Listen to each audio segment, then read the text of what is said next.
we're just talk called again? Web development something? Yeah, we'll take it. Yes. Okay. Web development reimagined.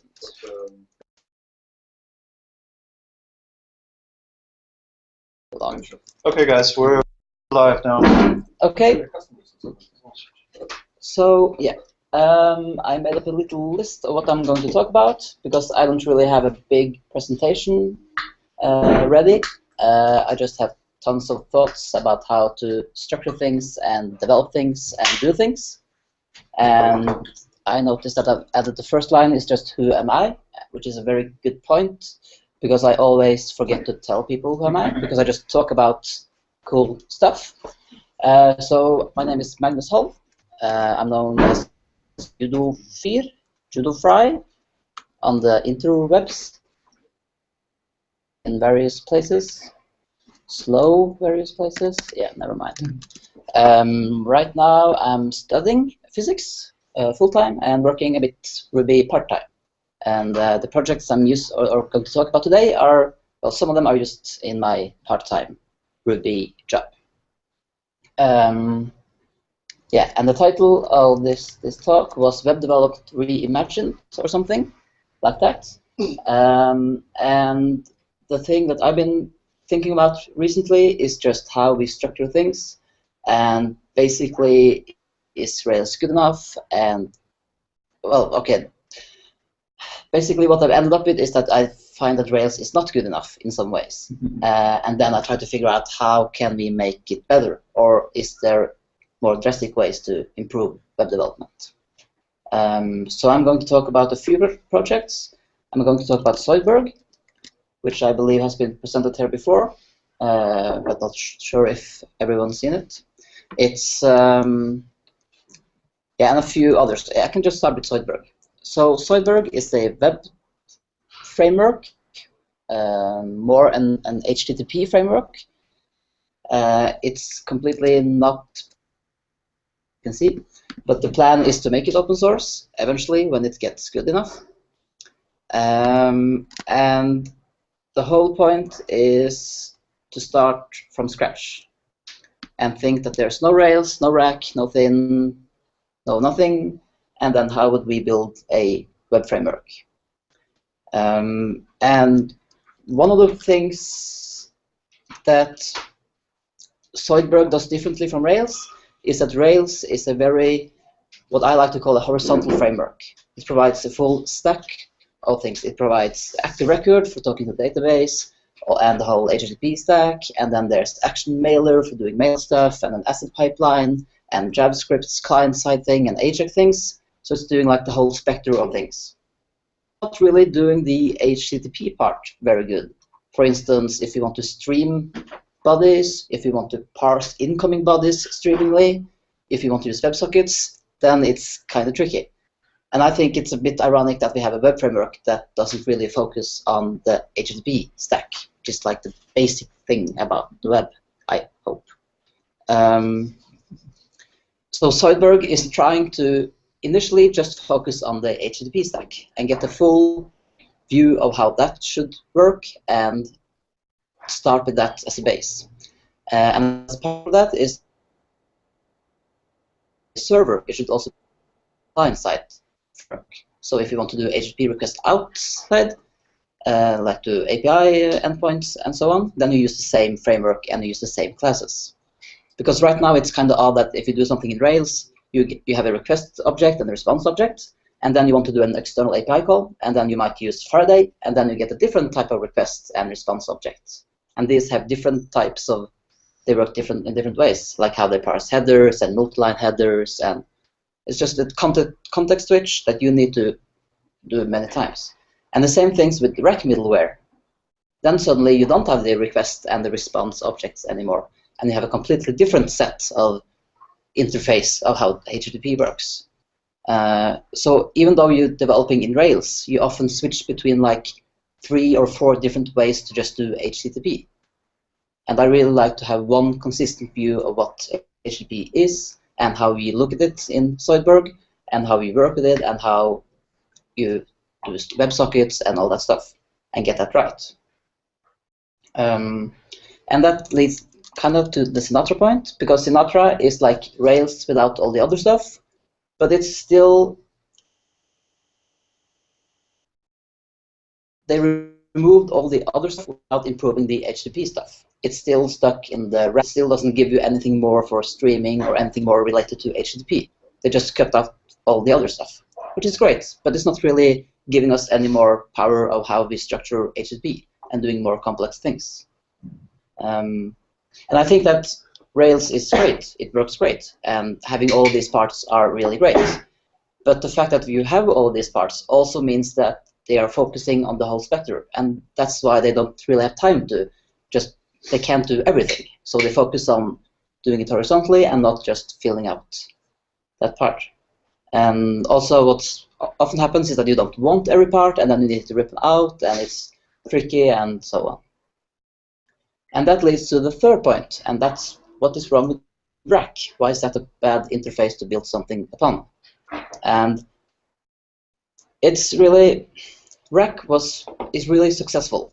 And it's successful because it works with everything. It works with servers, it works with middlewares, and it works with clients, or frameworks, I guess that is, of the Rack world.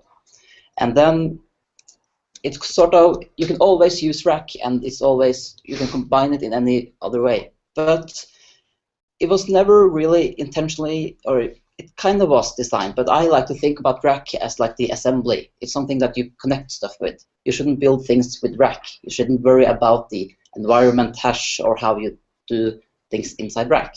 That's like an implementation detail. And far too often, when you develop in both Rails and Sinatra, you sort of like, you dive into the Rack world, and then you lose all sense. You don't have your Rails helpers anymore, and it's a completely different world. And also, there's some specific problems with Rack, especially related to anything with streaming. Anything that is not request, do something response, is really terrible with Rack. Parsing big HTTP bodies is terrible, because in order to be Rack conformant, you need to buffer all of the body inputs. You're not really allowed, you can't parse it as you go, you actually have to store it on disk as you go, because that's what the interface does. It says that at any time you should be able to go back to the start of the input body, so we need to buffer it all in memory. And there's no way to write a Rack server that doesn't store all of that on disk. And that's tricky, like if you want someone to upload a 4 gigabyte media file that you're just going to process and maybe stream to some other way, but it's not possible to do that with Rack today. So I'm all for supporting Rack. It's a great way to combine things, but you shouldn't like look upon Rack as the world. Rack isn't the world. Rack is something you do to connect to the world. It's the gateway. And if you start thinking so much, if you're so focused on Rack in your web application, then you sort of, it's the wrong abstraction to be on. And I like to build a better abstraction on top. So that is like the underlying part of Zoidberg, the HTTP part. And there's also some like how to write modules, make them independable, and loose coupling, and other things that comes along. So the current status of Zoidberg is something works and something doesn't. And the biggest problem is that there are lots of stuff in here, and This guy there. might have seen me before. There's so much stuff, and I don't remember writing all of this either. There's like this really nice event loop thing. It's like a tiny event machine that does all this stuff, and everything kind of works, but it kind of also doesn't. But the parts that does work are very nice to work with. Concrete examples of how.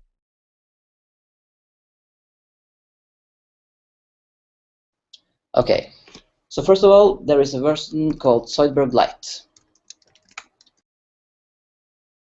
It's like Sinatra in the sense that you have get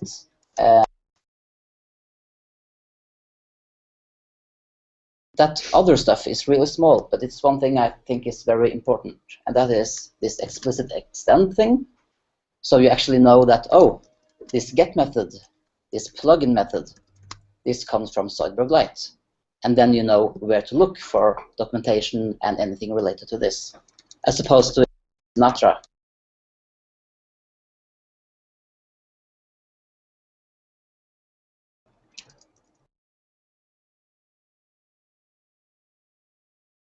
How can I figure out where do I find documentation about this?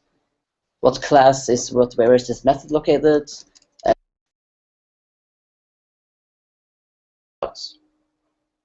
And Sinatra solved it by just having a very small API and then just one big README. And that doesn't quite scale. So this just, it's so simple. It's one line. I could build it like this. But just by having it like this, you both know, oh, that's where I'm going to look for documentation about this.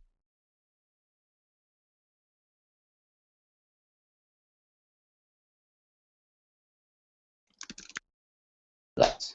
This works. Extend is just Ruby. So small things that makes it easier to compose and just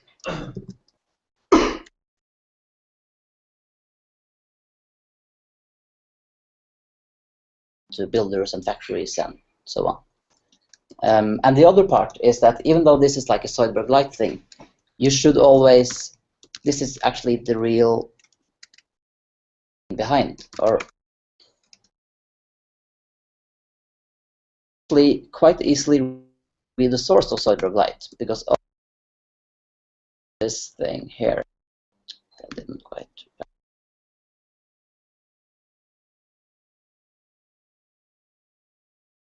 get methods. So you can start using Zoidberg Lite, and all it does is routing it into the full Zoidberg framework, which is more than used like a library. And this means that if you start an application with regular or with Zoidberg Lite, and you later then want to upgrade to Zoidberg, then it's really, really easy, because this is like this method.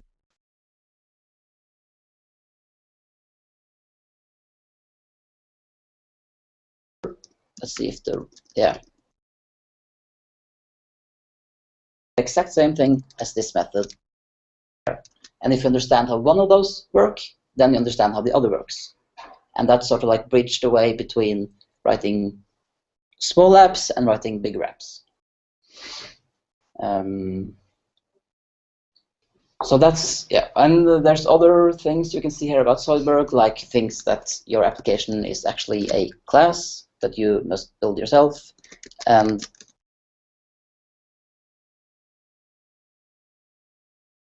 have multiple applications in the same namespace and not keeping everything under top level. And it's trying to do things in various ways.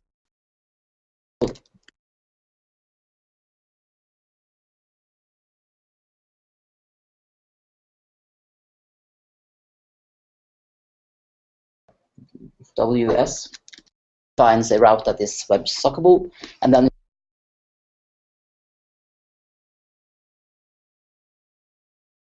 think it's just a chat thing.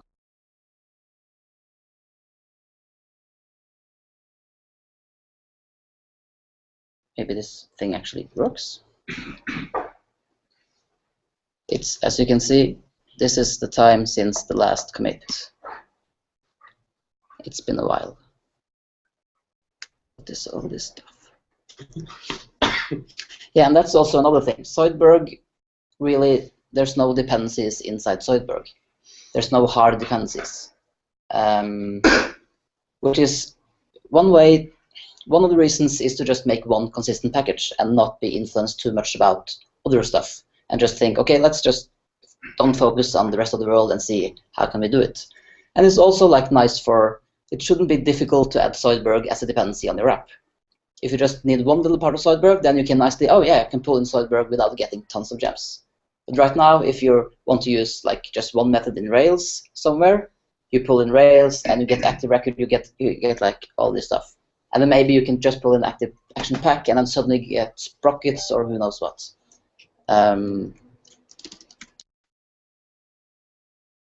building its own little island, and that's a good thing. And and there's also a really bad part about that. That's the reason this isn't released yet, because it's a crappy island at the moment. And I need either to make it a better island or a smaller island. So let's, right. Didn't you, I think you renamed it. yeah, because you said this was way too terse and impossible to understand. So we renamed it like this.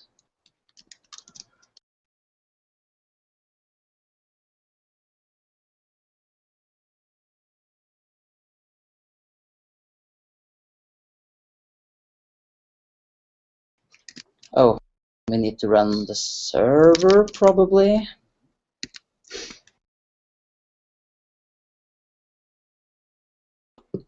Oh, nice. Things is broken. Oh, but I did really no.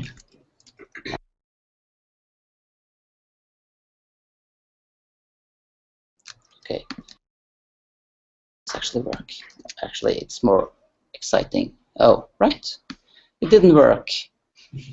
Awesome. And by awesome, I mean not awesome. That's really odd. Okay, I'm not going to debug that right now. Typical browsers breaking something every year or so. I'm not sure when I last wrote this code. Yeah.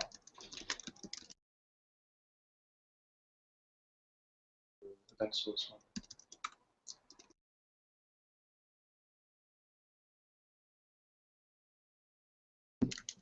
Event source. So event source is basically a protocol-ish thing. You set the content type when you respond to body, and then you just follow this format. And the event name, and then two. And you also have, like, in the browser, you have source that automatically hooks everything up. Really simple HTTP protocol. And this is using event machine. I used, right, like I said, I want to be able to use rack and thin to play nice with other frameworks. This should probably even work. Inside from other places is that and then continue doing stuff. And that is something that only makes sense either streaming and WebSockets, because otherwise it's like, yeah, you have the body, send it away, and you're done. But sometimes it happens like, yeah, you want to send it, and then you want to do the body later and something else later. And since this will do the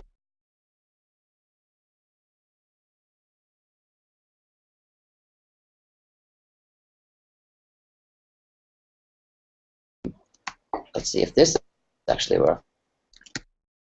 And the server. And thing broke. And awesome. How much? Oh, I'm not using events machine. Zoid timer instead of that. Oh, I need to do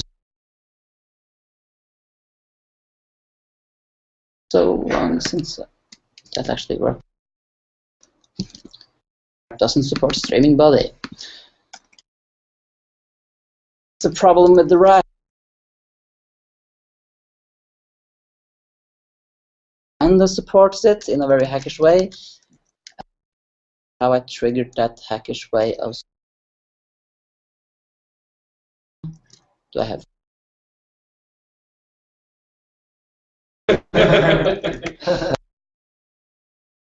Yes, I'm not sure how this, if even.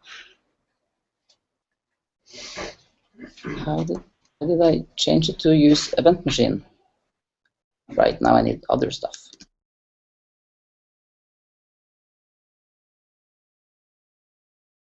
But the code I wrote, which does a timer.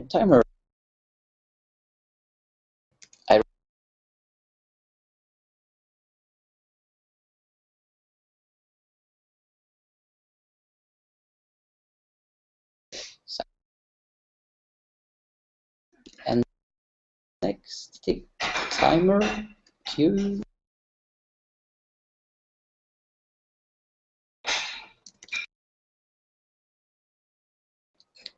Nope. Let's use delay then. That should work. Oh, the timer with this doesn't have it next. Never mind. React. That's wrong. Side reactor.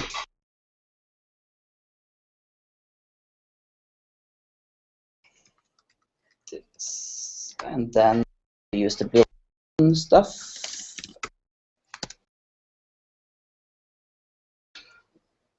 Yay! World. Amazing. Wow. Okay. So okay, then we can go back.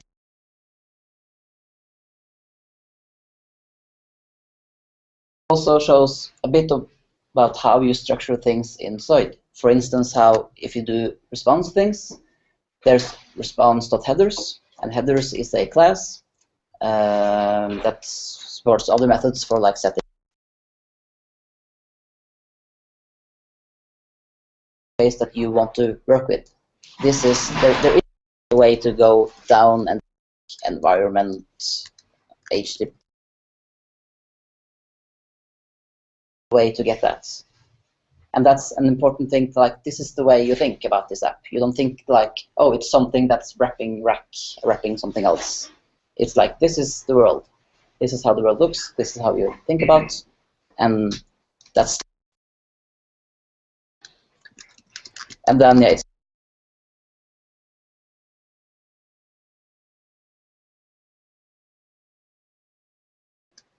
I don't have meets or events for.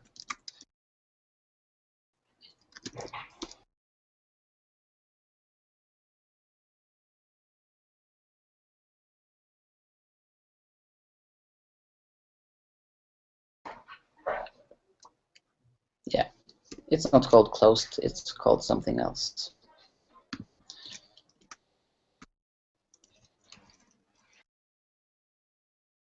That's Zoidberg, or yeah, and that's also another thing I did mention. There's Zoidberg and Zoid. Where Zoidberg is the actual framework and gives some structure, and Zoid is just a collection of all stuff.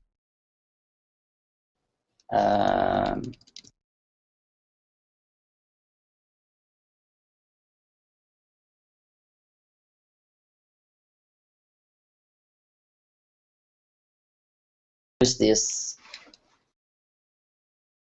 rest of Zoid, or rest of Zoid.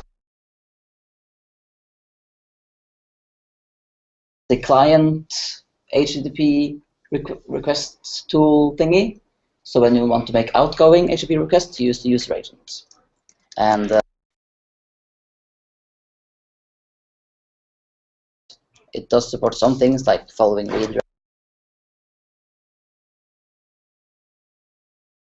implementing HTTP correctly. It turns out. It's really a simple protocol that's simple when you do simple stuff. And then people do simple stuff, and servers don't follow the spec.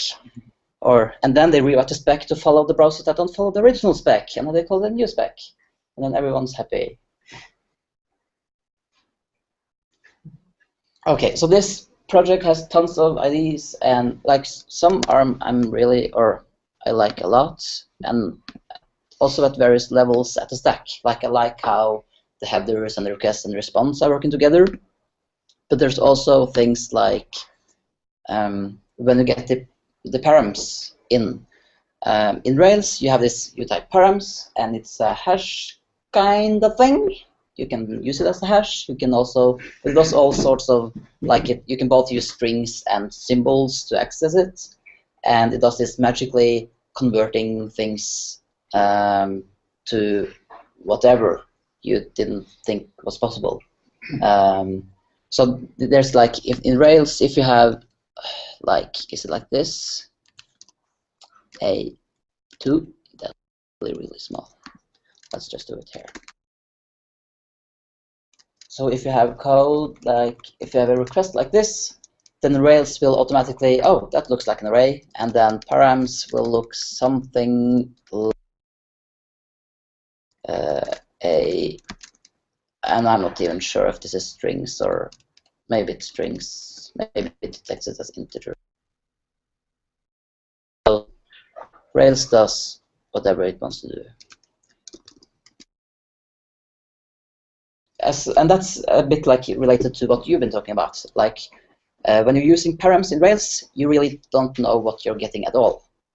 And it's really odd, like these params can be anything. It can be like an array, or a value inside the hash can be like, it could be another hash, it could be an array, it could be a string.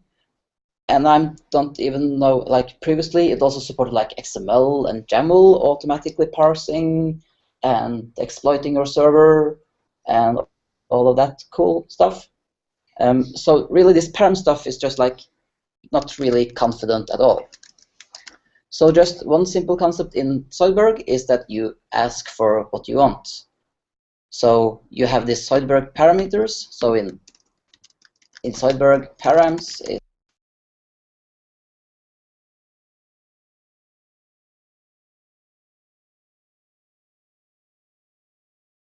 and if you do this kind of thing, because that is really the most common things. You have something as a string, and then you can trust your code that this will give you a string. And if someone gives you some 100 and 10, you won't get an array and do suddenly all sorts of other stuff. And then maybe you actually do support that weird thing about with arrays and stuff. And then you say, right,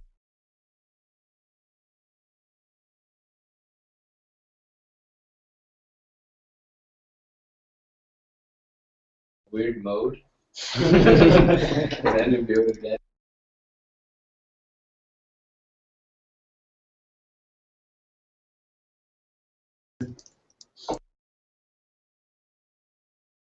that's just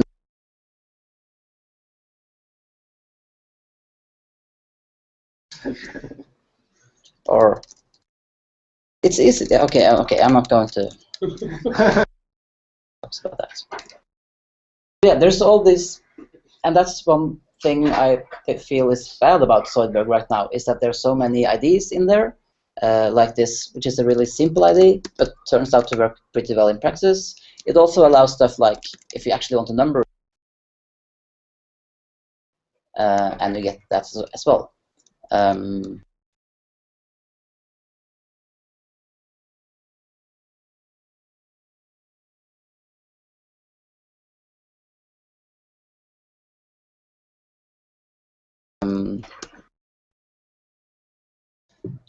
This is also an example about knowing the type of your class, or being very explicit about what the type or what the class of an object is. Because in Rails, then people started, they wanted to support both foo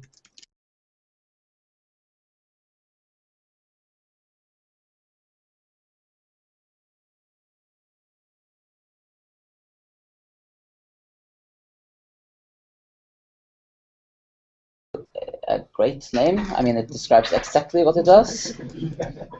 But it's like, well, what kind of class name is that? This is the really crucial point in your app. It's where you handle all of your input, and you're just putting it into something that's indifferent. It's like it has indifferent in the name. It's the most important input in your app. How is that even possible? Just call it parent, and then and then they could say like, oh, it behaves mostly like a hash. It has the usual, maybe it has supports this stuff as well. Added the whole thing. Oh, this is a hash. Use it like a hash, and now you're stuck with a hash. And that's one thing I want to like. That's one thing I use consistently all over Zoidberg. If there is a header stuff, there is actually the hash. It's an actual header thing. And if there are useful things you can do on the headers, then you put those methods there.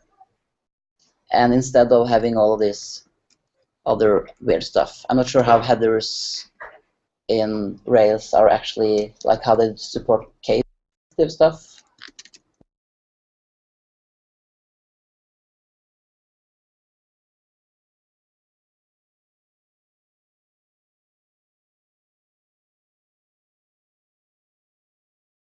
Actually. Or have a magic headers class, but I don't. Thing also in Rails, you don't know anything about your app. It's like what is headers? Is it? It's like you're not. Sorry, I'm.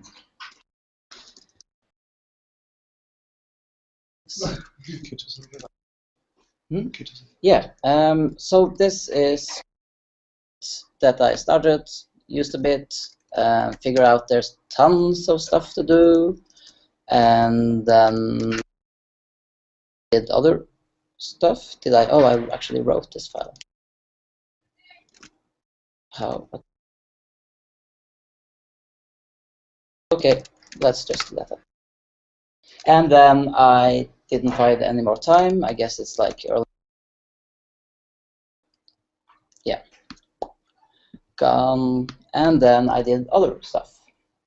And then as I did other stuff, I ended up with a problem, or what should I say? We had a product at work, and we wanted to be API first. So basically, we want everything we do to be able to access through an API, because that's a sensible thing. And then we started figuring, okay, how should we structure this API? And there's tons of and then there's you can use Sinatra or Rails. But one of the problems there is often when you start out, it adds lots of complexity to your app.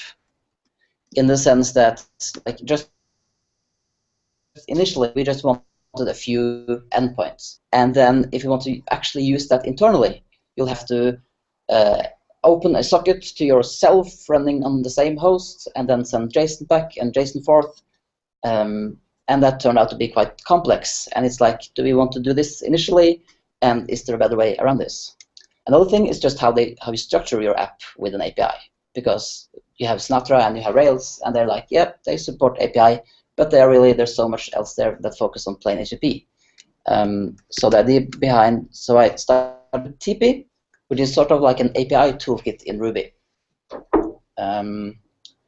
So one of the main points in TP, let's create another file called TP, is that Ruby. This looks very similar to something like users, or to make it even explicit, you can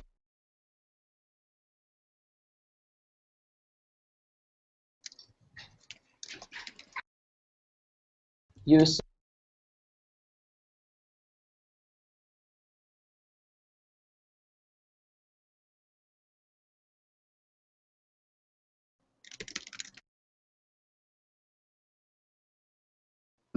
So then I thought about this thing, and I realized there's no reason this line of code here. This could either actually be this could be Ruby objects, this could be a user thing and a get update, or factory thing where it builds up an URL, and when you call update, it sends a request to the server that does the post thing. And you can have the same interface for both. So the idea behind TP is that you define your API in this way, in plain Ruby. There's no framework or no library even at all. You just put them in a class, you define methods, you define how you move from one class to the other. Like if you have get users one.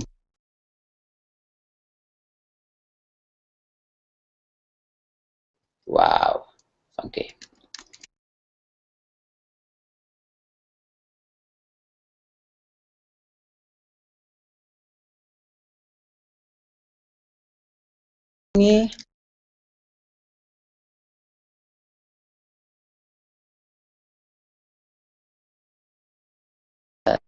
Info.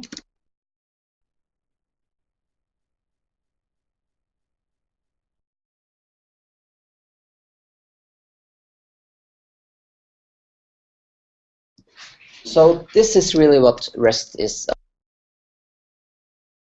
you have some starting point with an URL, and then you go yourself down, or depends what you mean by definition of REST. But really, the concept of REST is really, it's basically a method call with a concept of URLs around it. So if we could mirror that in plain Ruby, then internally you can use this interface like this, and then externally other people use the interface like this.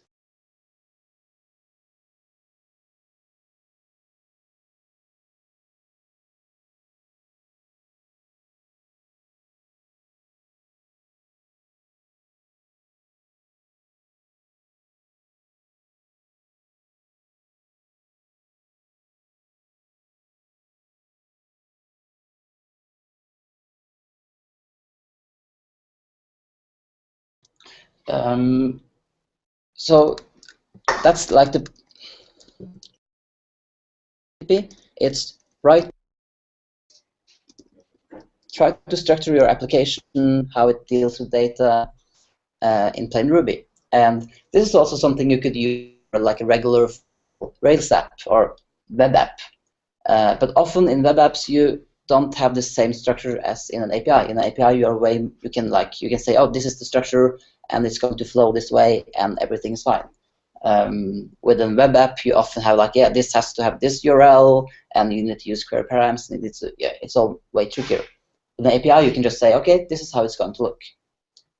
And then with TP you would just write plain Ruby on top, and then eventually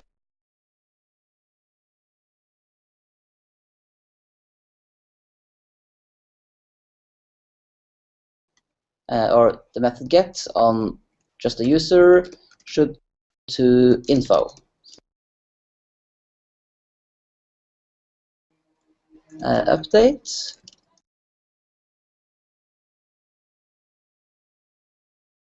It should send the post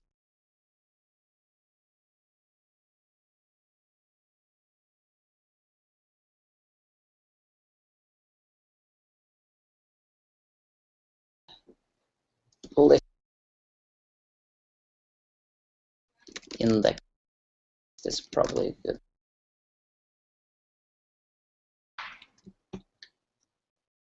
And then these two separate things. This is your way of thinking about resources that call into each other and eventually return a thing. And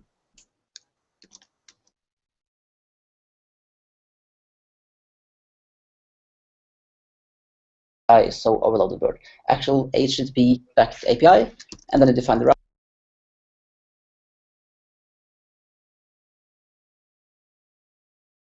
TP.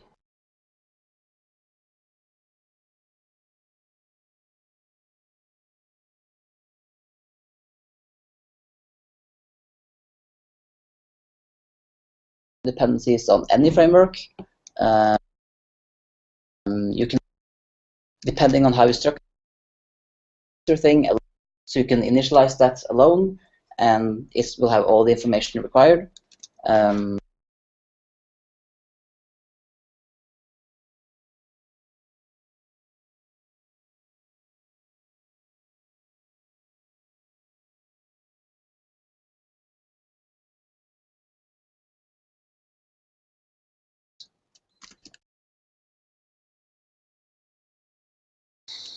Oh no, this is probably.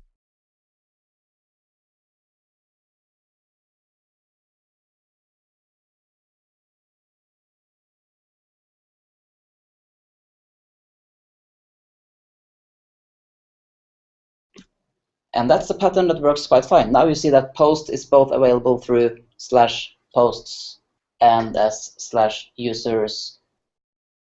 Yeah, okay, yeah. /use. This is totally wrong.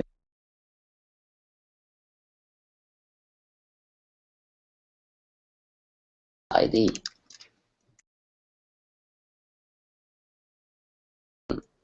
To something.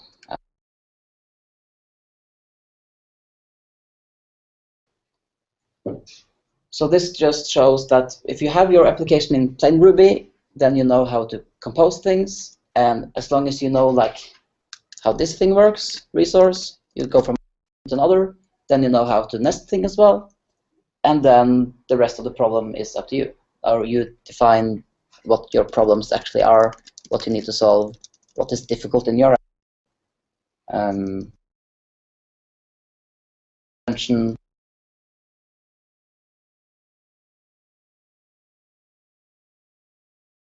Like if you have this router here, create clients for both Ruby, for other languages, because here everything, all the information needed to access your API is available here.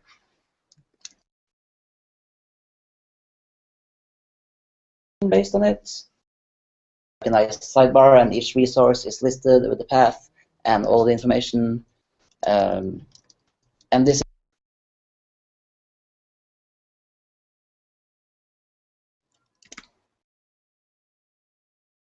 Talk about the input validation is Finichio stuff. Yeah, so like it's more convention than anything else. But right now in TP, we can't. Wow, this was really small.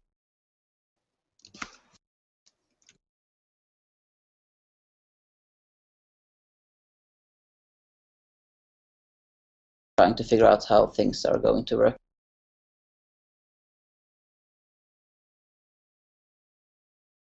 Ugly and initial how you would look at a resource. So this is a resource in the project we're working on, and you have blurbs related to an issue. So an issue has tons of articles, and then those articles have like a small description. This is this title, there's a blurb, and there's an author. And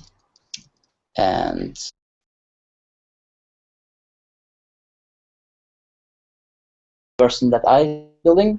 Right now, this is tons of code here that might be moved into module. I don't know yet, but it's the way we're starting here. But one thing I've designed in TP is that you define the input and output. So in this case, I'm saying this will return an article blurb. Let's find the correct file as well. Finicio. It's Latin. Does anyone speak Latin? Finicio, probably. Yeah. Site called QLang, because that's what it was called earlier. Oh, it's responsive. Nice. But I like this better. So it's built by this Blambau guy, some Belgian guy, I think. And it's basically a way of defining a schema for JSON. And he's doing it in a way that supports tons of various features. But I'm basically using it as a way of just saying this is the schema, and then initio, validation, error handling, and all of that. All like they are completely optional in the TP world. I just find that it's very useful to, for instance, handle.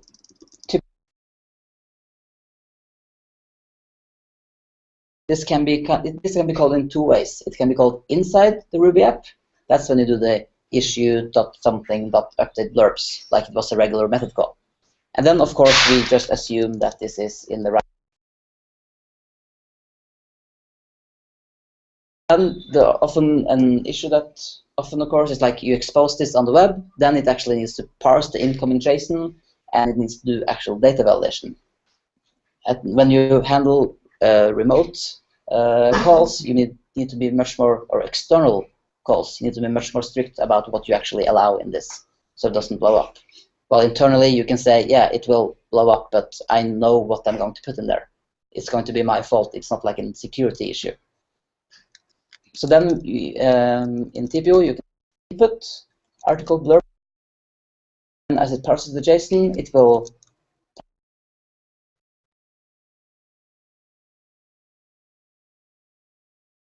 if there is, and so on. So this says like to update the blurbs, you can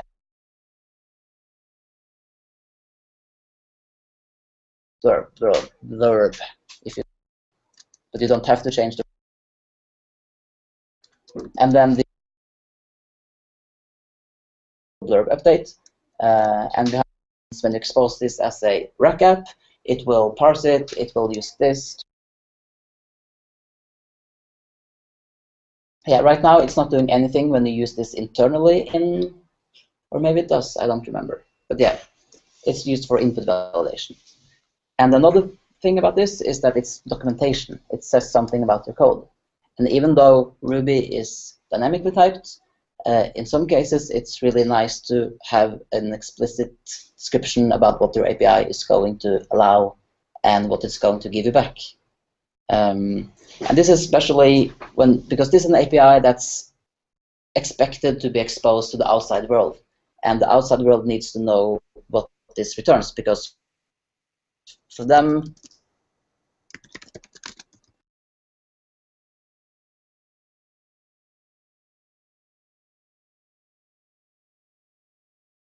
really tricky to know. And they need documentation and some like verification. And then you might, and if there's going to be some verification and documentation, you might as well make it explicit and use a sensible data language tools. Also plays very nicely with the whole writing documentation. Like in this case, generating the whole path, it knows, like statically, without running anything, it knows that this action has this output, and this action has this input. It could generate them. Well, a typical example is like if you also define like an example article blurb, then in the documentation it could show that like an example input and an example output, without you having to do that explicitly for all of those examples yourself. So yeah, this is like separate from Zoidberg, using some ideas from Zoidberg, and I'm wondering if there's any possibility of maybe merging it, because I think this now, or if it's just another place where code goes to die. So basically what we're doing now is for new stuff, we're putting it in an API first, and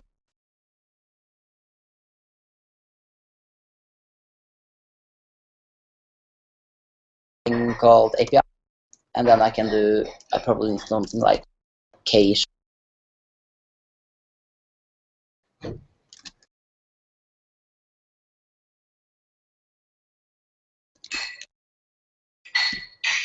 So yeah, like the whole thing with the client API is not implemented at all, but everything is designed so that this can be, and should probably be, able to use all of this data and generate an actual Ruby API client. And then you need to write some, of course you need to write like authorization, authentication, and stuff like that. I don't think it's viable to try to implement that magically. But at least like the whole thing, mapping methods to URLs, should be done completely automatically, and will then mirror exactly how you call your code internally. Hopefully without trying to make it look too much like RPC, and like you have to realize there is a network here. This is like when you're using this remotely, it's a method call. So like it might work the same hour, and there's a small difference there that you'll never be able to avoid, but at least it will be as small as possible. And that's also like, we think that as we develop our application and our controllers just uses this stuff, eventually if we want to move things out and actually spreading them out in different machines on different servers, then we should be able to just switch out this API method to return something that does API calls, and it should just work. Have you done anything about making the transport and serialization agnostic? So you're talking JSON and HTTP, it could be socket and message. Yeah, so Finitio, well, there's two things. Yeah, that's most about the output and input. The Finitio, it doesn't really care about JSON.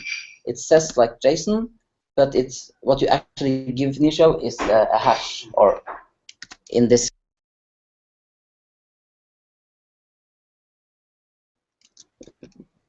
Where is This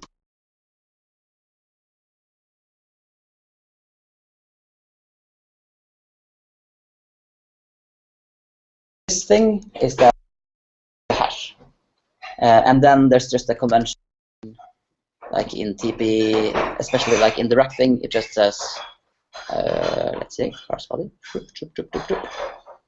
Yeah, if it's no, that's fine. If it's a JSON type, then it parses as the JSON, and this could be changed with XML or YAML or anything else. So this is kind of like in this rack thing, it goes, the body first goes through like parsing it as JSON or XML, and then eventually down. That's in a different way. It goes through Finitio, which does the final, like converting strings to symbols or converting strings to numbers or raising exceptions or that kind of stuff. It's like it's this line there, but it's like not really much to see. It just calls the dress method in Finitio, which is the way of saying dress this up as what I want it to be, and then it works.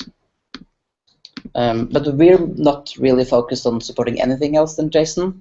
But I guess, yeah, protobuf, I think, yeah, is a sensible choice, especially because I think there's quite probably between Finitio and actually protobuf.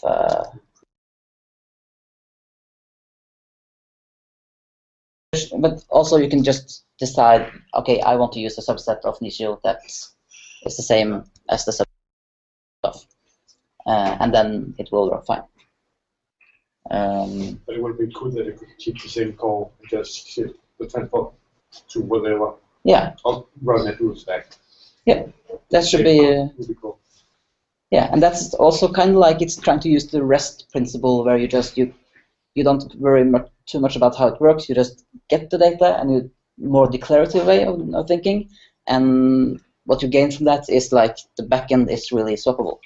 The fact that it fetches data from internally, it's just an internal method call, or it's something that goes through HTTP, should be mostly the same. And then there will always be edge cases and bugs and so on. But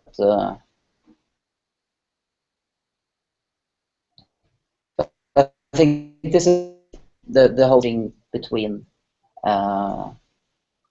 using it internally and externally, because it really is a very, very strict, like basically here, when I say that the input needs to be that it needs to be an ID string, title string, or colon and then question mark string, which means that title is optional. But it's so strict that it says that title either has to be set to something, it either has to be look like this, or not be there at all. Well,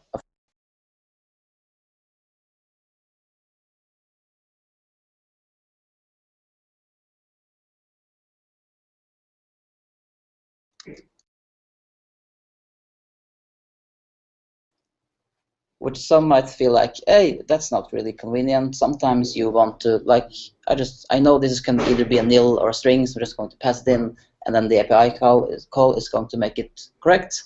But it's just like you should be really, really explicit and clear. This is the schema, because typical bug, you have some code and you think it's always string, and then you pass in a nil instead.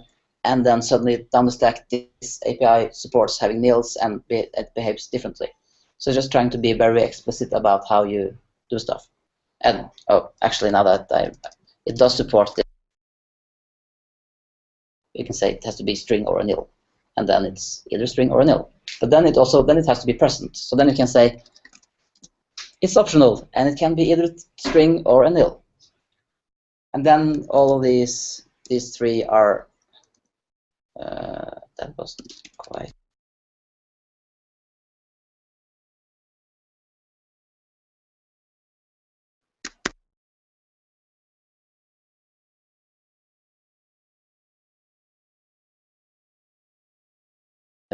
So this, once again, it's a nice complement to the Confident Ruby book about be really clear about your inputs.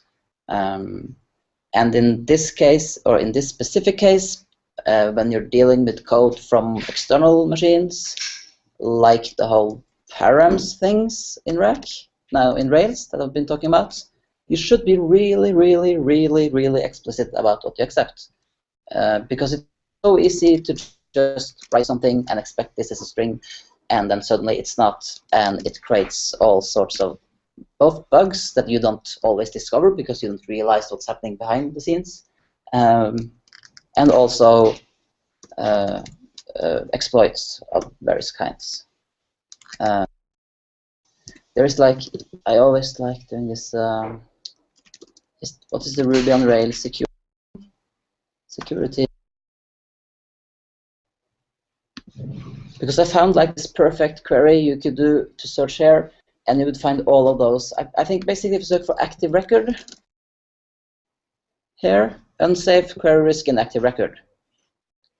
So if you have this pattern in your code, then oh wow, that's funky.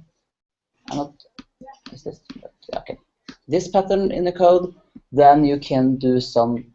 Yeah, here it says you should actually call to S. And this is code like this is in any typical tutorial Rails. And it turns out that people just, oh, this is going to be a string.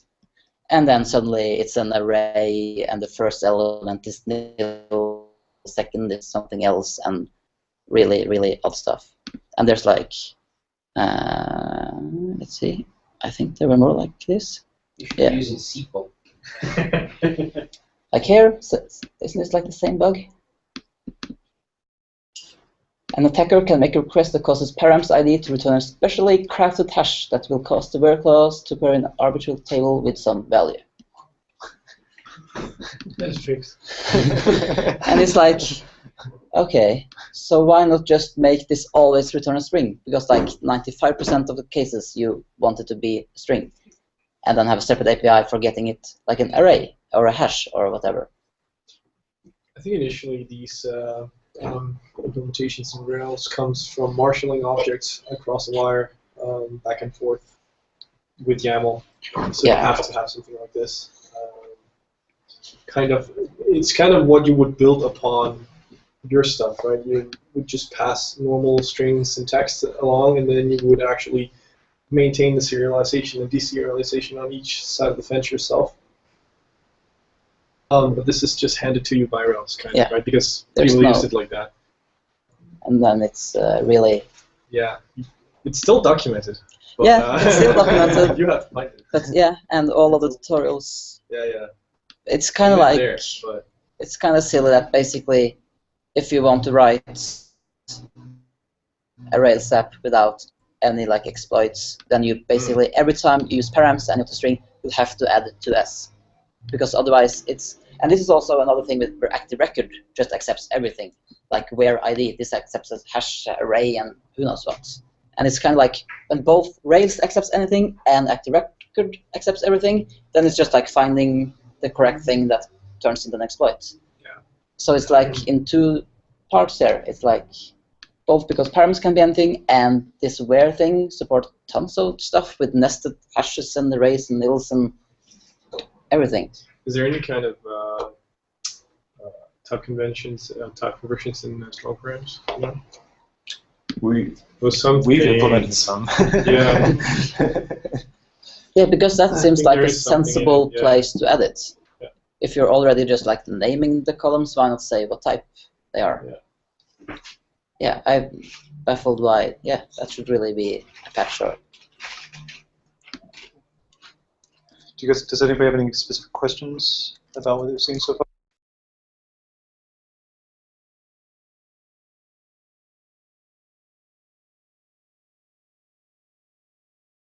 API is not exposed externally yet, but we're using it internally. We're making method calls into the plain Ruby classes, so it's not that impressive. We're just making Ruby calls. But eventually we want to just flip the switch, and then it's available publicly as well. And actually for a new feature now, we're going to have to add it's going to be a JavaScript server or JavaScript client side thing. and we need an AJAX call, and then there's no reason to write that AJAX call inside the controller that calls the API. Then it's just make that AJAX call directly call the API. So it's like we're doing things as we go, and the next step now is, yeah, this thing should call the API. Okay, let's expose that single endpoint through the router and figure out or see how it works, and then slowly enable more stuff. And then also slowly develop more tools around this, like generating clients and documentation. And yeah.